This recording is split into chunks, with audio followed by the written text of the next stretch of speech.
All right, happy Thursday, everybody. Hope you guys are having a good week. And let's get started with lesson 2 of World War One.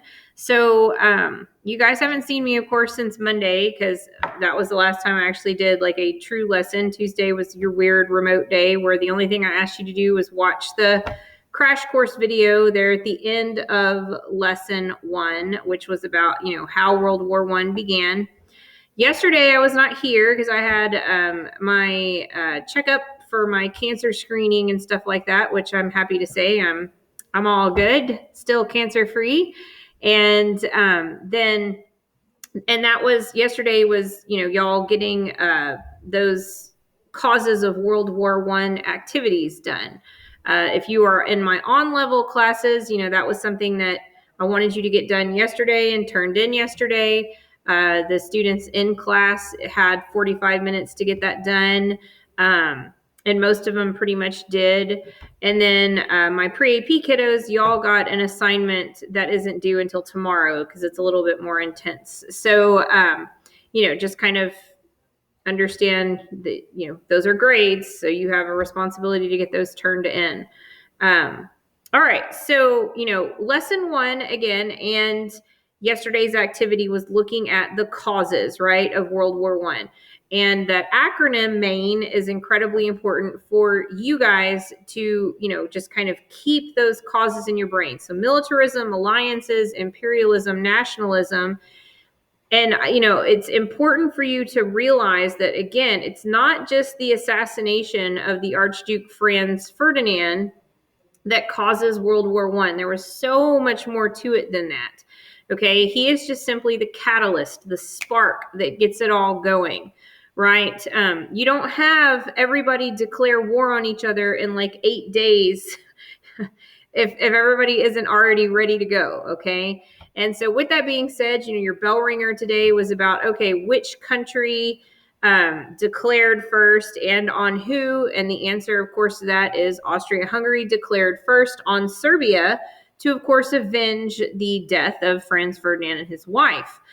Serbia is backed up by Russia, who begins mobilization. And if you'll remember, mobilization is considered an act of war. Germany had backed up Austria with the blank check promise, if you'll remember, and said, hey, yes, we will help you avenge this. But once Russia starts mobilizing, Germany goes, like, hey, stop it. Russia doesn't. Germany declares. France also then mobilized. Germany then declares on France. And of course, Great Britain doesn't immediately get involved, but warns Germany, hey, if you go through Belgium, which they're neutral and they're also protected by us, we will get involved because England knew about the Schlieffen Plan. And of course, Germany goes through Belgium, and here comes Great Britain.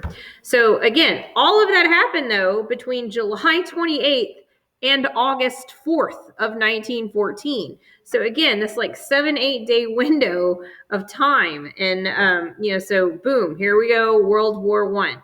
So one of the nicknames of World War One is also the War of the Words. Okay, because this is actually the first major conflict where propaganda is highly utilized by the governments, okay? And of course, governments used propaganda to, create support. I mean, obviously for their efforts, for the men, to also, drum up more nationalism.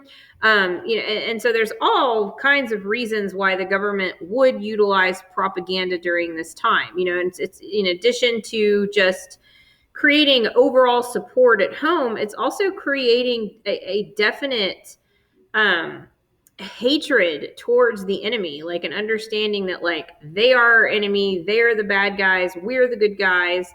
To really kind of polarize the sides of the war. And again, like this has been used since World War One in a massive way.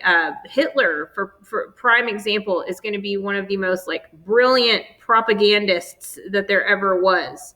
I mean, the Nazis take propaganda like next level. And the propaganda coming out of World War I was definitely an inspiration behind their efforts in World War II.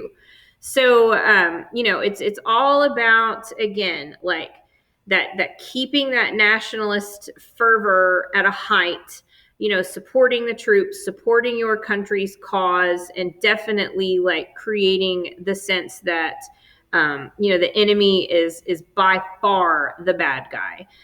So there are all differing techniques of propaganda. And in class, this is where the online kiddos, I don't have as much back and forth with you guys, but we're kind of looking at the differing techniques for propaganda and thinking up, of places where we've obviously seen this in today's culture. Tons of propaganda techniques are used in advertising, and that's where a lot of the stuff that you see or that you think of comes from is actually advertising. So dehumanizing the enemy is kind of obvious, right? Like you're going to make them out to look like a monster or a beast. Plain folk. So to me, the best example of like a plain folk propaganda is when you see political commercials, like whenever it's the height of voting season and election season. So you have a lot of times commercials of people in like jeans and boots and like their cowboy hats, and they're standing out in their pasture with their cows behind them, and they're all like, vote for me, because I'm like a fellow rancher or rural American just like you are. And we see those commercials for those particular politicians because they're trying to cater to the audience of Gatesville, Texas, right? Like we're a small rural community with a lot of ranchers and ag based people. And there's a reason why we're seeing that particular ad. So that's the plain folk. A lot of times you also see in like car commercials, like come on down to like your neighborhood Ford, that kind of stuff. Glittering generalities. These are, you see these a lot, right? With campaign slogans. I'm going to use both sides of the fence so I don't get called out on any kind of political bias. But so for Barack Obama, his was, like be the change or vote for the change or something like that. And then of course, Donald Trump was make America great again. Okay, both sound great, right? Make great hashtags, all that good stuff. They don't tell you anything though. Okay, be the change or vote for change. What change? Like, what? What are you going to change? Okay, so make America great again. All right, like again, have we not been great? What are you going to do different? What? So, I mean, again, sounds good, says nothing. All right, those are glittering generalities. Bandwagon. All right, you could save 15% or more on car insurance. So why aren't you, come on, why aren't you spending your money with Geico? So again, like that, come over to our side. We're the best. We're better. We can offer you a better deal. Or, everybody else is doing this. Why don't you? The bandwagon techniques, I know when I was younger, oh my gosh, like all the cigarette commercials and all the beer and commercials. I mean, it was always zoned in on like teenage populations. Now that's much more regulated. But like when I was y'all's age, oh my gosh, like you couldn't watch the TV without seeing a commercial with like either, definitely targeted at teenagers, but it was, people in their like early 20s drinking and smoking. And I mean, again, that's like that bandwagon advertising. Name calling, unfortunately, we see way too much of in American politics. I wish that we wouldn't. I wish they would be a little bit more professional and grown up, but it's where we're at. That's kind of obvious. Transfer. You see this everywhere all the time. If I were wearing a shirt that had a check mark on it, you would know that's Nike. Or if I were wearing a shirt that had a big U and an A that crossed over each other, you would know that's Under Armour.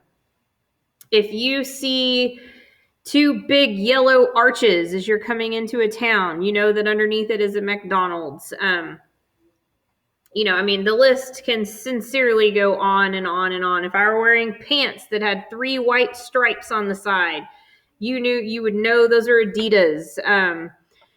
That is all transfer.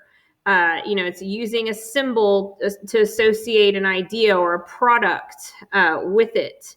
Even our political parties, the Democrats are the donkeys, the Republicans are the elephants. So I mean, again, there's symbology everywhere. Again, Hitler did this with the swastika. Even to this day, you cannot see a swastika without thinking of the Nazis and hate and all of everything that's associated with Hitler and the Nazis. Unfortunately, it's like a Tibetan good luck symbol, but now, of course, forevermore, it's going to be associated with the Nazis. But card stacking. This is looking at one particular part of a story and skewing it to fit your narrative. Unfortunately, this is my belief. You can feel the way you want, but I feel like we see too much card stacking in the news. One portion of the story is told instead of the actual whole scope of the story.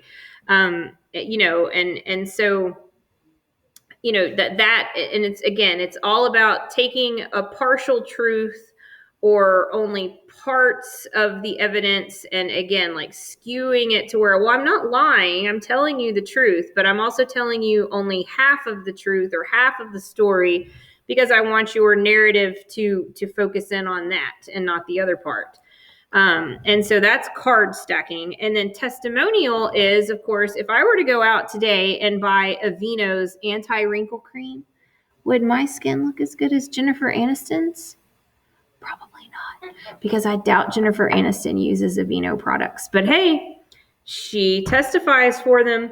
So that's a lot of times your testimonials are, celebrities, people that that are highly recognizable, saying use this product, or get behind this idea.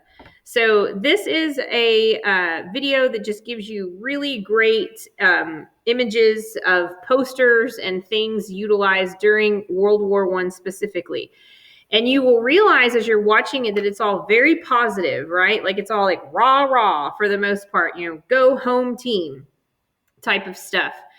And in all reality, I've been telling my students today, when you hear the term propaganda, do you immediately think positive or negative when you hear that term? And of course, everybody today has been saying, well, I always think propaganda, and I say negative. I think that's a negative thing. It's really because, especially in the 70s during the Vietnam War, propaganda became much more negative versus positive. If you look at the first World War, the Second World War, and even the Korean War, again, everything is very help your soldier, help your country, do your part. Again, rah, rah, home team. And then once Vietnam happens, it's all very anti-military, anti-government, really almost don't go home team, because we don't want to be involved in this conflict anymore. And that shifts people's viewpoint really forevermore of, the term propaganda and even the use of propaganda. But it's all around us, guys. Again, now we just call it advertising, but it's still propaganda. So anyways, this is just gives you some good examples from World War I. So I would like for you guys, as always, to watch that, please. So this has just kind of been fun in class. Hey, tell me which technique this is. Everyone should do his bit. Enlist now. Well, that's bandwagon. Rationing means a fair share for all of us. That's a glittering generality. Does it? Is rationing going to mean a fair share for all of us? What is rationing going to look like? That sounds great, but is it going to be? Again, glittering generality. All right, and this chick behind me, of course I can. I'm patriotic as can be, and ration points won't worry me. We don't know who she is, right? She's not some kind of celebrity. She's a fictional little cartoon version of people. But she represents the average British housewife in 1914, and she's canning her goods. And she must have a garden, and she's doing her part to not spend as many of her ration points because, hey, I'm trying to help out in other ways and not use as many food, as much food from the grocery store and stuff like that. So she is, but she's a plain folk. All right. She's supposed to be endearing herself to, again, like that average housewife. Hey, if she can do it, you can do it because you might look like her or something. All right. Destroy this mad brute. Well, I mean, obviously, that's dehumanizing the enemy, clearly. Okay. Is Albert Einstein eating Mentos? Like, hey, if I start eating Mentos, will I going to be as smart as he is? Probably not. But hey, doesn't hurt for him to give him a shout out. And then I know this one clearly is a modern day example, but I will never forget this. This was like one of the worst name calling moments in politics. Even Democrats came out, was like, that took it too far. When Mitt Romney was running for president, again, this has been way back. Y'all don't remember this. You're too young. But this Newsweek cover came out. And of course, as you can see, it says the wimp factor right next to his face. So, that was kind of like a whoa moment in politics at that time. So clearly name calling, but just, we did this in class just to kind of have some fun and give you some examples. So with all of that being said, in addition to just heightened nationalism, all of this propaganda created this sense of false hope. This like, our team is the best. We're the best. We have the best. Our military is awesome. All of our weapons are amazing, and we are going to win and beat the pants off these people. And so they truly believed that when World War I began, the French and the British especially, they truly believed that they would all be home by Christmas. Like, this is going to be over with and done, because this is going to be like, done. We won very, very quickly. We all unfortunately know that is not the case, and that this war is going to drag on until 1918, costing millions and millions of lives, and it's going to be a horrific just sludge fest. So unfortunately, that is not what happens. They are not home by Christmas. So the Western Front. Now, I'm using my map in my classroom. So those of you at home, if you can pull up a map of Europe, I do want you to understand where the Western Front was. Okay. It was on basically the northeastern side of France. Okay. Along the border of France and like Belgium and Luxembourg and Germany. So, of course, Germany goes through Belgium they're trying to get to Paris, right? And Paris is in that northeastern kind of portion of France. And Germany goes through Belgium to come down and get at Paris. Well, right outside of Paris, the French and British troops stop the Germans. And at this point in time, what was the best defensive tactic for either side was to dig in, to dig trenches to protect your troops and protect your forces. And that's exactly what both sides did at the First Battle of the Marne. They started digging in, they dug in. And honestly, this is what's so sad in a lot of ways. That's where they're going to stay. The First Battle of the Marne is basically, it establishes those trenches and it establishes those sides. And then it's just going to kind of really go out from there,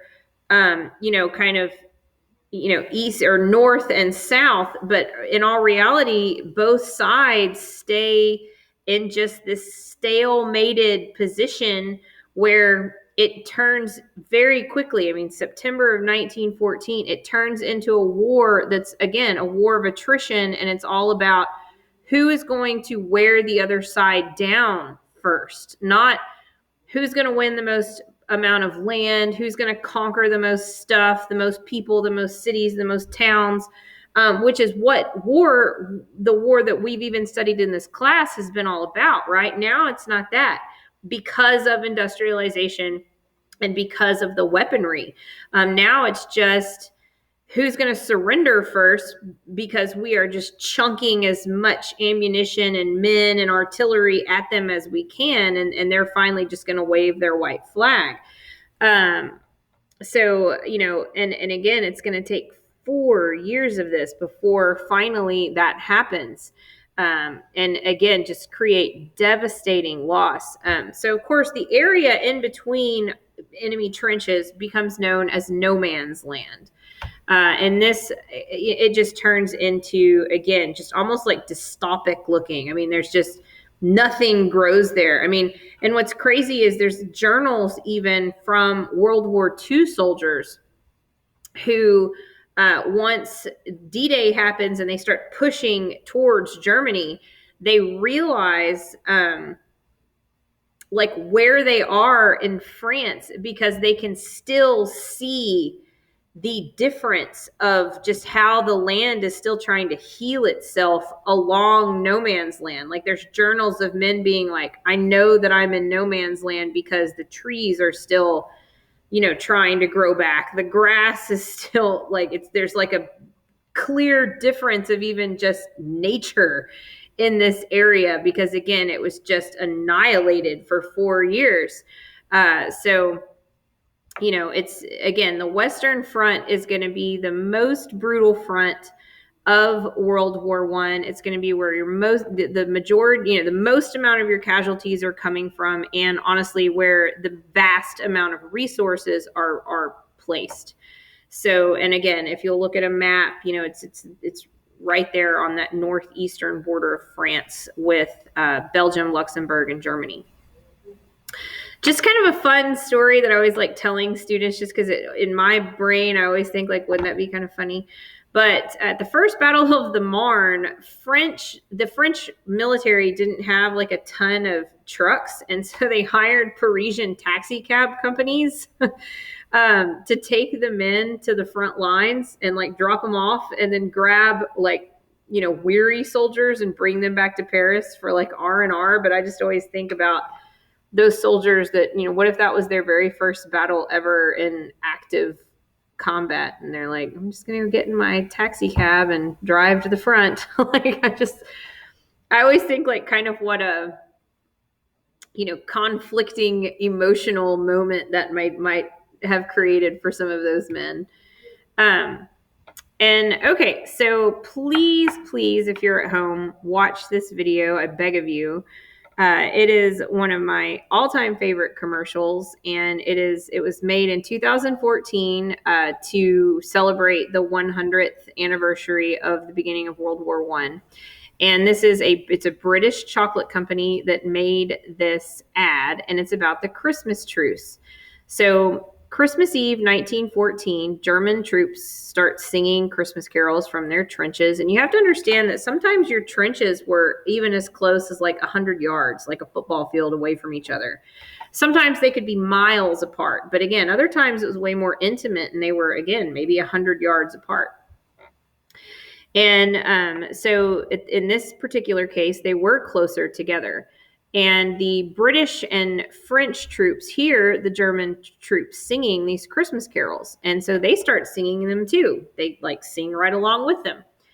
And the commanders of those particular battalions sent messages saying back and forth between each other saying, hey, tomorrow is Christmas. Why don't we like not fight? Why don't we just call a truce and not fight tomorrow since it's Christmas? Let the boys, like have a day off. And so they all come out of their trenches and like hang out. I mean, so you've got enemies all hanging out together for Christmas. They play soccer, they share food and resources to create like kind of like a Christmas dinner, so to speak. And this goes on actually for like 3 days. And in some places along the Western Front, it actually goes on for like a week. Well, of course, high command gets a hold of this information, and you can imagine they're like, what are you doing? Like, you can't, this is war. You can't be like fraternizing with one another. You're supposed to be killing one another. And so it kind of almost creates a logistical somewhat nightmare for a little bit, because all of these commanders are having to move these battalions around, because of course now they're like buddies and they don't want to shoot at their buddies. And like, it's going to be a heck of a lot harder, if this man that's running at you, if oh, well, his wife's name is Cecilia and they have 2 daughters. And I mean, all of a sudden it becomes a lot harder. when you know intimate knowledge of your enemy and their lives. And again, like, it doesn't really matter if they're your enemy or not. Like, lives are lives and human beings are human beings, and you're going to be able to connect. I mean, I've always said I could go, travel anywhere and I'm going to find people. It doesn't matter if I'm in, Guatemala, or if I'm in China, or if I'm in France. Like, I'm going to be able to connect with those people because human beings are human beings and life is life. So, same thing during war. But anyways, I just think it's an incredible moment where, the violence didn't win. And so again, this is a really sweet commercial, and I challenge you to watch it. So again, trench warfare was pretty tough. Okay. The British and French trenches were specifically bad because, again, they didn't believe that they were going to be there very long. And so they didn't take the time to really reinforce their trenches very well and engineer them well. The Germans, on the other hand, who of course are just kind of known for being meticulous and known for their engineering, they take the time and really reinforce their trenches to begin with, engineer them well.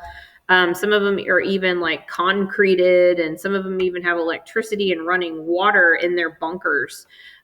Whereas again, the French and British side actually suffered more casualties than the Germans, not necessarily because of fighting, but because of like disease and problems coming out of the trench due to how poorly designed they were.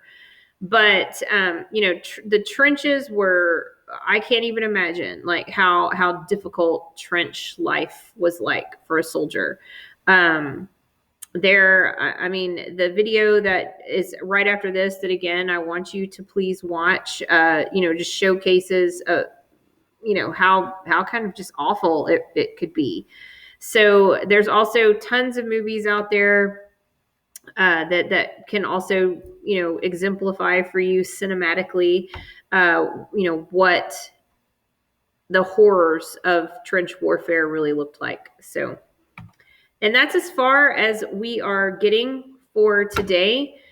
This is the last thing we're ending on is this video about trench warfare, and we will pick up lesson 2 tomorrow. So lesson 2 is going to have to be broken up because it's just, it's like the blood and guts, the nitty gritty of World War I. So just kind of understand that. All right. You guys have a good one. See you tomorrow. It's Friday. TGIF. Bye.